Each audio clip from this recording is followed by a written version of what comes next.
Hej allihopa! Jag heter Kristine, jag är från Schweiz och jag talar svenska. Hey allihopa, hi everyone and welcome to another video from Say It In Swedish. I'm your host Joachim and I make videos about Swedish, Sweden and Swedish and Nordic culture. And today we're gonna talk about extinct verb forms in modern Swedish. Sounds a bit boring with extinct verb forms, maybe. But the thing is here that we still have them in modern Swedish, so they are important for you to hear about. But before we start, I wanted to remind you of sayitinswedish.com, where you can get more free content for learning Swedish. And if you want to unlock some extra features, you can become a Patreon member. All the links are in the description down below. Alright, so languages are just evolving, right? We know that, it makes sense. There isn't a point in time where the language is finished or the language is just like this, or although in the linguistic field we divide languages into different eras, right? But the changes, they happen gradually. The evolution is a gradual thing. It depends on the speaker and the usage, etc. What kind of rules you have to use for a certain publication or whatever, right? The changes happen gradually, and in Swedish we have quite a lot of relics from another time still in use, which is pretty cool. So let's jump right into it. So the verb vara means to be, and this verb in particular has the Preterite conjunctive mood still, which is pretty interesting. Sounds scary now, right?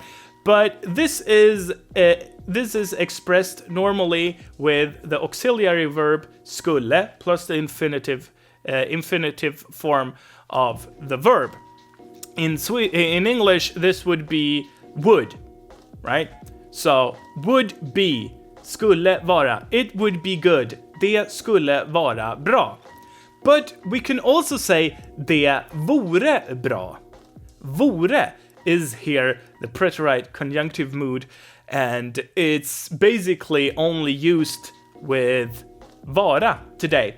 So it's kind of disconnected from, it's not disconnected from the verb, but from this form, basically. No other verb really have this form left. Obviously, you can still construct it if you want to, but vore is really widely used still today, which is, I think, is pretty interesting. Then we have the present tense conjunctive mood, which is something that is not used day to day. It is extinct, basically, right? But we have it still in set phrases. So if you ask a Swede about vare, just say, what is vare? They would be like, question mark. They would have no idea. If you ask about vore, they would kind of know, like, because vore is a form that we use day to day, normally, like we use it often.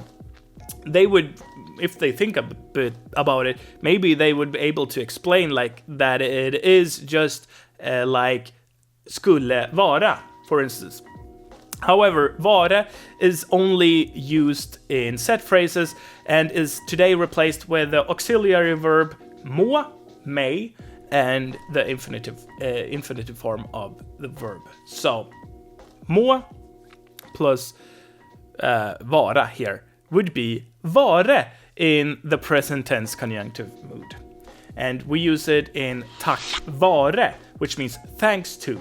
But the thing is here, we have more verbs here with this verb form and this mood that we use as a set phrase. For instance, we say han leve. May he live. Han leve. It's something we say on birthdays a lot.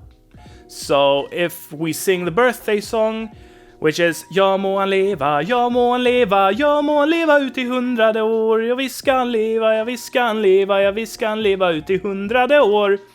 And then we say han leve, hip hip, hurra, hurra, hurra. And we say hooray. So we say han leve, may he live, right? So that's a set phrase. Everyone uses it every birthday, and they have no idea what they are talking about grammatically. We also have vete.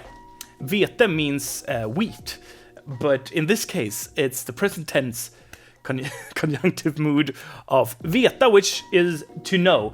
So we would say, det vete fan. God knows. Although we talk about the devil here, so the devil knows, right? Det vete fan. So I think this is... I really love grammar. I'm a grammar buff, right? I just love to explain this to you because these relics are very...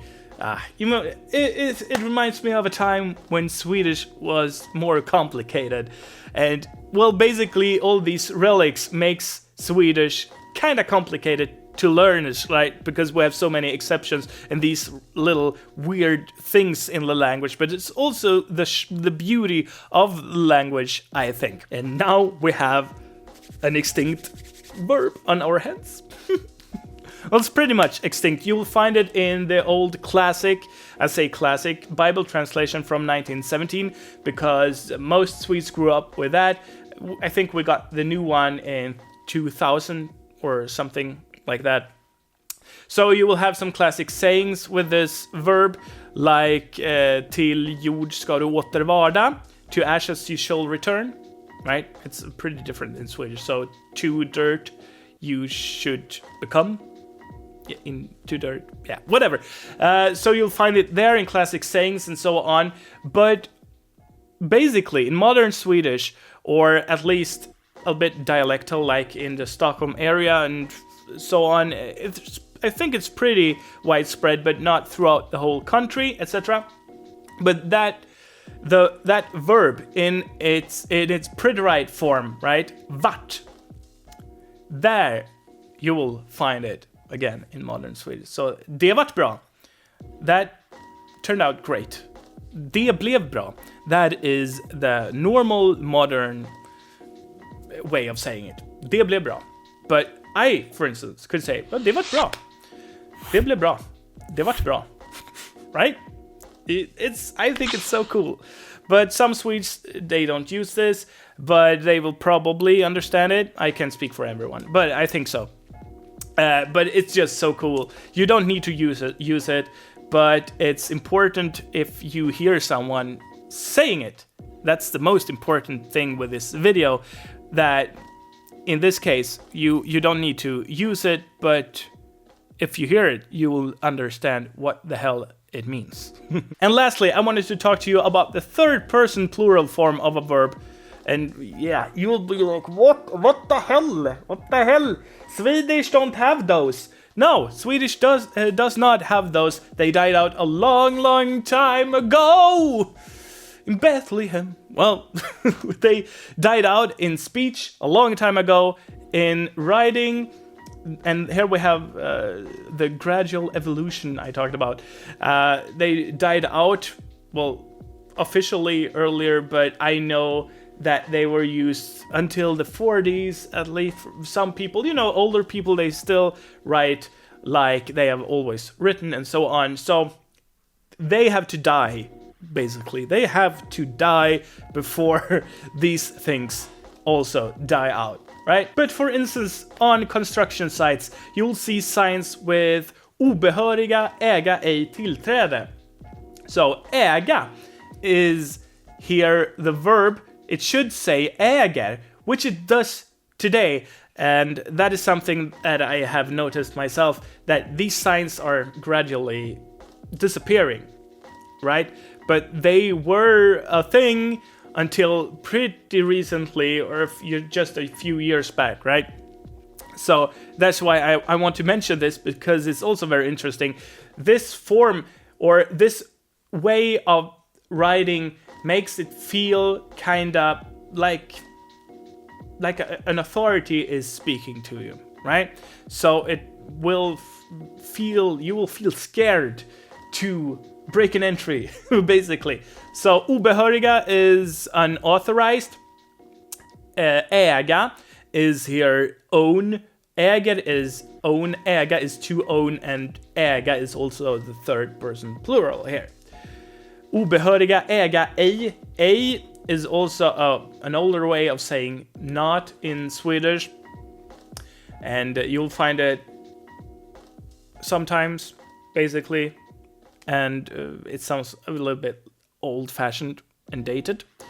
And then we have tillträde, which means access. So unauthorized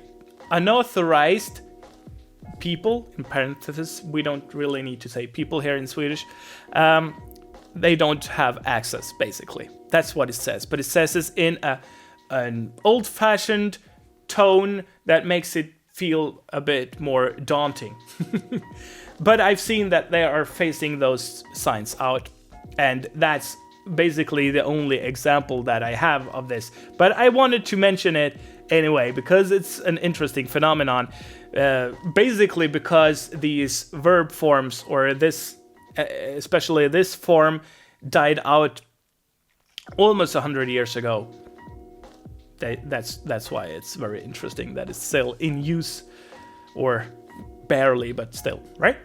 Alright, that was everything for today's video. I hope you learned something. A few of these things aren't things that you really need to think about, like vare, vete, etc., leve. These are things in set phrases. So you need to learn the set phrases.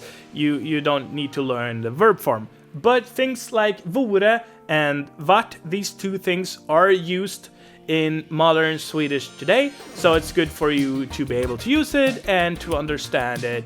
And yeah, that's the video. Hopefully you learned something. And if you want to learn more Swedish, obviously subscribe to this channel, check out the back catalog. There are a lot of videos on here, and you can go to sayitinswedish.com for more free content for learning Swedish. There is a blog, there are free audio lessons and vocabulary lists and so on. And if you want to talk to me, you can do that on our Discord server, and we have Facebook groups and all that. Links are in the description down below for that. And if you want to support the channel and the whole project and unlock some extra stuff on the site, you can become a Patreon member. That would be most appreciated. All the links are in the description down below, like I said. And we will see each other in the next video. Ha det bra, puss och kram, hej då! And as always, I wanted to thank my patrons, especially Kelly Primo, Chris Whitmire, Lily, Lane Bartlett, and Traveler Luke. Thank you guys so much. Tack så mycket. And why not watch another video when you're here? Click here, now.